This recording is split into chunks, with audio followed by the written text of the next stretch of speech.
Fala pessoal, beleza? Bom, hoje eu estou aqui porque eu quero comentar com vocês sobre uma série que saiu recentemente lá no Netflix.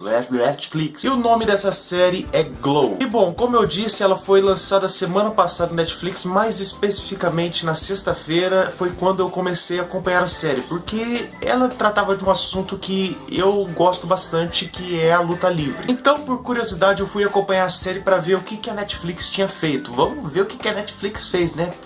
Então eu terminei a série rapidamente, porque a série tem poucos episódios. Vou fazer uma análise bem rápida aqui do que eu achei da série e depois vou passar uma mensagem falando da importância dessa série de Glow para o crescimento da luta livre aqui no Brasil, talvez. Bom, sobre os atores e, na sua grande maioria, atrizes, eu não tenho muito o que falar, eu não sei o nome deles na vida real, mas na grande maioria deles eu gostei bastante. As atrizes que fazem as lutadoras na série, elas estão muito bem. Realmente há uma...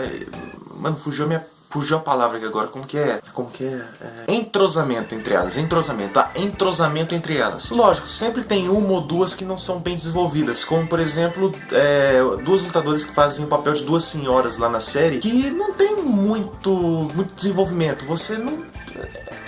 Mano, por que vocês estão aí? Mas num todo eu gostei bastante dessas atrizes, das outras atrizes que também que fazem as lutadoras, dos atores que compõem o elenco. Eu gostei bastante de todo mundo. Tá todo mundo bem entrosado entre si na série para que possam fazer um trabalho de boa qualidade. E como eu disse lá no começo do vídeo, a série tem poucos episódios e isso pra mim foi um ponto positivo. Porque se você esticar bastante a série, ela pode ficar desgastada. Talvez o roteiro não se encaixe muito bem e você tenha que encher linguiça se a série tivesse 3 episódios, como a grande maioria das séries originais da Netflix tem. E eu achei bastante legal a história que foi contada na série.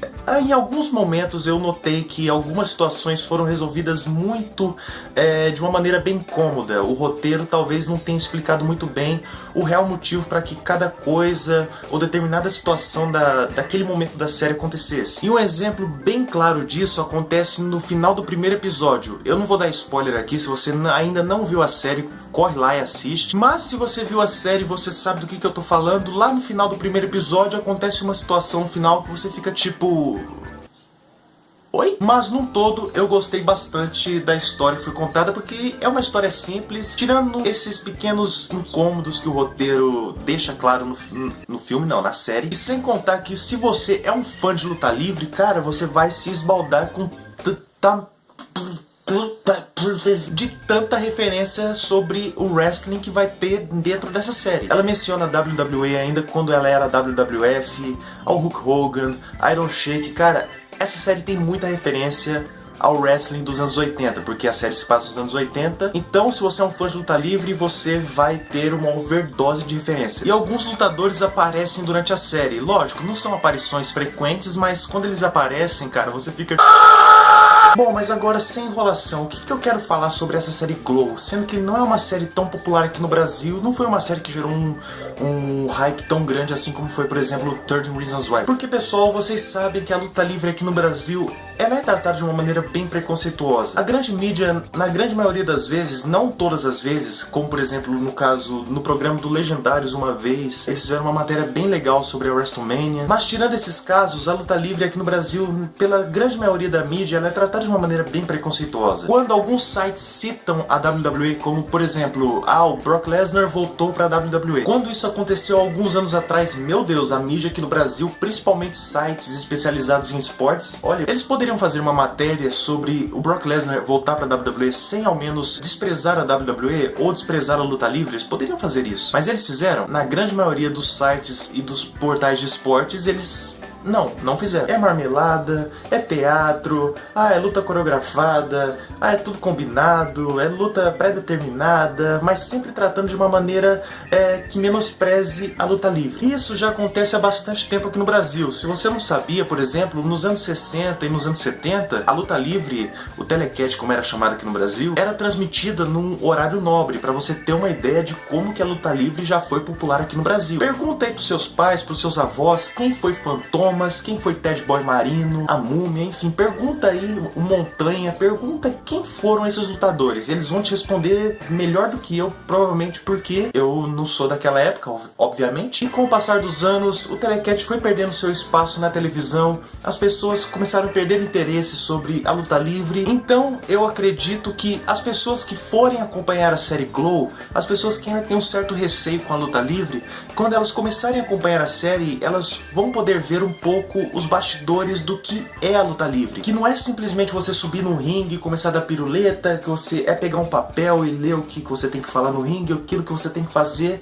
que não é só isso. A luta livre é muito mais do que isso. Tem toda uma preparação para que você se torne lutador, para que você faça tudo da maneira certa dentro do ringue, para que você não ponha em risco a sua vida e a vida da pessoa com quem você está lutando. Há toda uma preparação por trás das cortinas, assim por dizer, que se as pessoas vissem toda a preparação psicológica e física que os lutadores têm que ter, se as pessoas vissem isso, com certeza a luta livre seria vista de uma outra forma aqui no Brasil, e não só aqui no Brasil, como no mundo inteiro. E uma coisa que eu achei bem legal na série é que ela deixa bem claro que a luta livre é como se fosse uma novela, onde tem o mocinho e o vilão. A luta livre é a mesma coisa, tem o mocinho que luta por seus ideais, como por exemplo, o americano que luta, que é patriota, e o vilão que pode ser tratado por qualquer um, mas, por exemplo, pode ser um russo que odeia os americanos, que quer destruir aquele mocinho patriota que defende os Estados Unidos. E em algum momento eles vão acabar se enfrentando, e é isso o que a luta livre realmente é. Por exemplo, a WWE tem seus programas semanais. Então a cada semana eles vão contando um capítulo dessa história. Até que chegam os pay-per-views, que acontecem mensalmente, e todo aquele enredo que eles construíram durante todo o mês, eles colocam em xeque nesse pay-per-view. É isso. A luta livre é real? Não, a luta livre não é real. Todo fã que conhece a luta livre sabe que aquilo que acontece no ringue não é real. Nós somos fãs de wrestling não por ele ser falso, mas sim pelo espetáculo que só a luta livre sabe fazer.